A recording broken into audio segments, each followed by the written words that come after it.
Good morning guys, कशा आहात तुम्ही सगळे? आय होप तुम्ही सगळे मस्त असणार, मजेत असणार.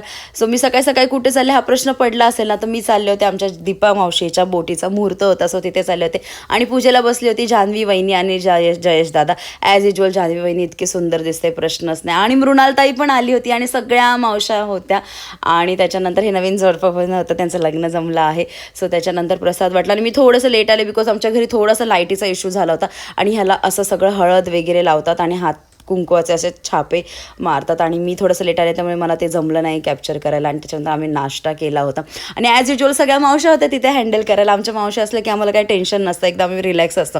त्याच्यानंतर मग संध्याकाळी मी आल्यावर बनवलं होतं कांद्याची चटणी, ते पण जिरं कढीपत्ता आणि कांदा टाकला. गाईज ट्रस्ट मी, माहीत नाही मी कोणाला माहिती असेल की नाही, पण ही चटणी ना तुम्ही एकदा ट्राय करून बघा.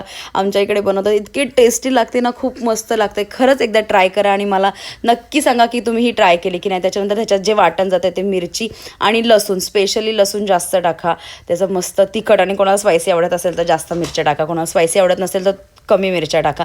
त्याच्यानंतर वरून कोथिंबीर ठेवायची आणि झाकण 5 मिनटं लावून ठेवा, एकदम मस्त होते. त्याच्यानंतर उद्या हनुमान जयंती होती म्हणून सगळी तयारी चालू होती. सगळ्या मुली आल्या, तर सगळ्या वहिनी होत्या. मस्तपैकी रांगोळी काढायचं सुरू होतं, सगळ्या जणी होत्या इथे. आणि एकदम धमाल मस्ती मज्जा गप्पा सगळ्या सुरू होत्या सगळ्यांच्या मिळून. त्याच्यानंतर कोणाच्या दारापुढे काढायचे आणि ना कलर पण संपले होतं, पण तरी पण कुठून कुठून दीक्षिता वहिनीच्या घरातून कलर शोधून आणला. तो त्यांच्या घराला मारलेला कलर होता, तो उरलेला होता, तो आणला. आणि हे झाकण निघत नव्हतं, पण ते कसं तरी काढलं ते फायनली झाकण. त्याच्यानंतर आम्ही गेलो होतो मेन हनुमान मंदिराच्या इथे, बिकॉज सगळी रात्री तयारी सुरू होती आणि रात्री 12 वाजता सगळं पूर्ण डेकोरेशन रिव्हील करता. सो आम्ही सगळेजण तिथे गेलो होतो. खूप गर्दी होती, खूप जास्त. 100वर वर्ष होतं म्हणून खूप जास्त. आणि ह्याचा माझा फुल व्लॉग पण येईल, तुम्ही नक्की तो फुल व्लॉग जाऊन बघा. आणि कसा वाटतो हे तुम्ही मला नक्की कमेंटमध्ये सुद्धा सांगा.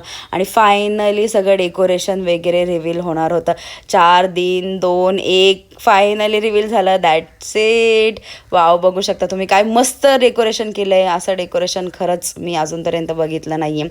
मला इतकं आवडलं खूप जास्त. आणि तुम्हाला माझ्या फुल व्लॉगमध्ये ना सगळं जो हा सोहळा आहे 100 वर्षाचा तो नक्की बघायला मिळेल. त्याच्यानंतर अस्मिता ताई भेटल्या होत्या. That's it for video. Okay bye guys, उद्या भेटू. बाय.